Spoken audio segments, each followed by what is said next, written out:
नमस्कार साथियों। तो आपको गांवों में बुजुर्ग के बीच में बैठना पसंद है?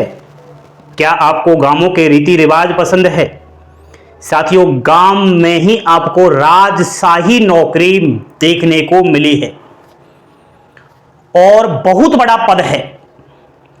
राजस्थान प्रदेश के जीवड़ों, इस भर्ती को मुट्ठी से निकलने नहीं देना।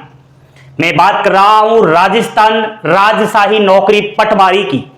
जी हां, पटवारी के फॉर्म स्टार्ट हो चुके हैं। विज्ञप्ति विस्तृत जारी कर दी गई है। 2020 पद है अभी वर्तमान में तो, लेकिन पदों की संख्या अवश्य बढ़ेगी। अगर आपको फॉर्म भरना है तो आपकी एसएसओ आईडी पर जाइए, वहां पर लिंक एक्टिवेट है। साथियों, 10 और 11 मई को पटवारी का एग्जाम्स भी है। समय बहुत कम है। फॉर्म 22 फरवरी से 23 मार्च तक भरे जाने हैं, यानी फॉर्म में ही निकल रहा है 1 महीना। तो 23 मार्च के बाद कितना ही कम समय है आप लोगों के पास। साथियों, सबसे पहले तो यह समझ लो कि जब पटवारी आप बनोगे तो पटवारी अपने एरिया का कलेक्टर होता है। क्या होता है? कलेक्टर होता है। सबसे पहले तो काम बता दूं, काम पटवारी के काम क्या रहेंगे। दोस्तों, जमीन से जुड़ा हुआ रहता है पटवारी, और जमीन से जुड़ने का ही इसमें काम ज्यादा होता है। बाकी और भी काम देख सकते हैं। जमीन की नाप रिकॉर्ड रखना, जमीन का कोई विवाद हो गया है किसानों में आपस में, मेड़बंदी तोड़ दी है या फिर कोई और फसलों में नुकसान वगैरह जो भी है, किसानों में आपस में लड़ाई झगड़ा है, जमीनी विवाद का उसको निपटाना। भूमि का सीमांकन करना, भूमि लेन देन संबंधी शुल्क न्यूटेशन, विरासत प्रमाण पत्र, आपदा राहत कार्य। देखो भाई, पटवारी के सिग्नेचर होते हैं अगर आप कोई प्रमाण पत्र बनाते हैं, आय वगैरह, मूल जाति वगैरह। आपदा आ जाती है, कोई बाढ़ आ गई, ओले आ गए, बारिश ज्यादा हो गई, फसलों में नुकसान हुआ किसानों का, उसकी रिपोर्ट बनाकर ये सरकार को भेजता है, आगे उच्च अधिकारियों को प्रोवाइड करवाता है, क्योंकि ये अपने एरिया का कलेक्टर होता है। फसलों की जानकारी रिकॉर्ड रखना, फॉरवर्ड करना, जमीन संबंधी कागजात रखना, जैसे कि खसरे, जमाबंदी, स्वामित्व, सबको इसको पता होता है। किसानों की समस्या का निर्धारण, फसलों का रिकॉर्ड और राजस्व नामांतरण, ये सारे काम पटवारी के होते हैं। अब सुनो, सैलरी अगर आप नियम से देखो, एक्यूरेट सैलरी देखो तो सैलरी ये है। और बाकी आप खुद समझदार हो कि पटवारी समझते हो ना, लेकिन मैं इस चीज को लेकर के यहां पर क्लियर नहीं करूंगा।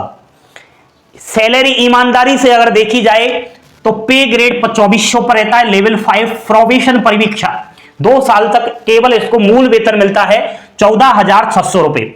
उसके बाद प्रोबेशन के बाद 2 साल बाद 33,000 रुपए सैलरी हो जाएगी। बेसिक पे 20,800 रुपए हो जाएगा। बेसिक पे का आप महंगाई भत्ता, डेयरनेस अलाउंस, एचआरए वगैरह वो लगाइए। और अभी 8वां वेतन आयोग भी आ गया है, 2026 से लागू हो जाएगा। फिर सैलरी बढ़ेगी और 10,000 बढ़ेगी कम से कम।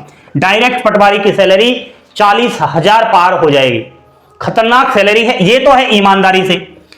अगर आप गैर ईमानदारी से लोगे तो देखो भाई, वो तो आपके ऊपर है।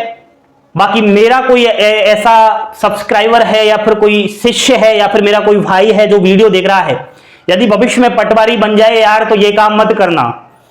अगर ये काम नहीं करोगे ना, इतनी ही सैलरी पर रहोगे ईमानदारी पर, तो देखो भाई प्रमोशन कितना कहां तक पहुंच जाओगे आप। पटवारी का प्रमोशन, पटवारी की नौकरी लग गई, ठीक 8 से 10 साल बाद गिरदावर, रेवेन्यू इंस्पेक्टर या आईएलआर, समझ रहे हो, और डायरेक्ट 3600 ग्रेड पर जाओगे। अभी रोकना नहीं, पास आइए। नायब तहसीलदार बन जाओगे, 4200 ग्रेड पर पहुंच जाओगे। और नायब तहसीलदार के अलावा आप तहसीलदार भी पहुंच जाओगे 4800 ग्रेड पर। यदि आपकी नौकरी 24 से 25 साल के बीच में लग गई है पटवारी की, तो आपको तहसीलदार बनने से कोई नहीं रोक रहा, और पास आइए। अगर आपकी नौकरी 20 से 22 वर्ष में पटवारी के पद पर लग जाती है तो आपको एसडीएम बनने से कोई नहीं रोक सकता। अब बताओ, पटवारी से एसडीएम, आरपीएससी से बनते हैं एसडीएम डायरेक्ट अगर पेपर दो तो। यहां पर आप पहले पटवारी बन जाओ, धीरे धीरे अनुभव सीखिए क्या क्या दिक्कत है। इसीलिए इसे हम राजशाही नौकरी कहते हैं। इसमें प्रमोशन के चांसेस है और पैसा ही पैसा है।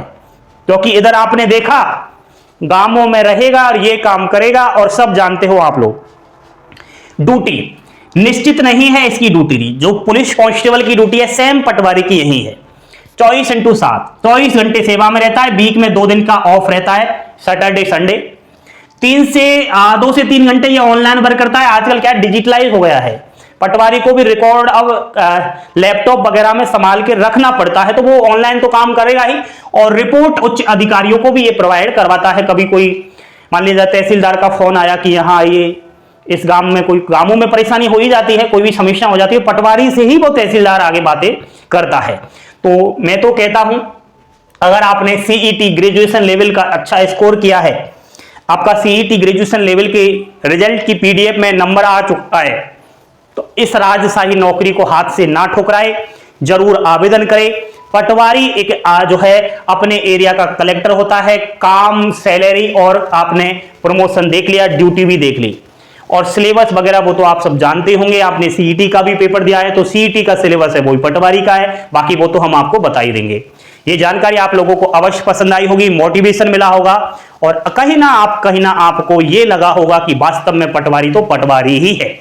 जय हिंद, जय भारत, जय जय राजस्थान।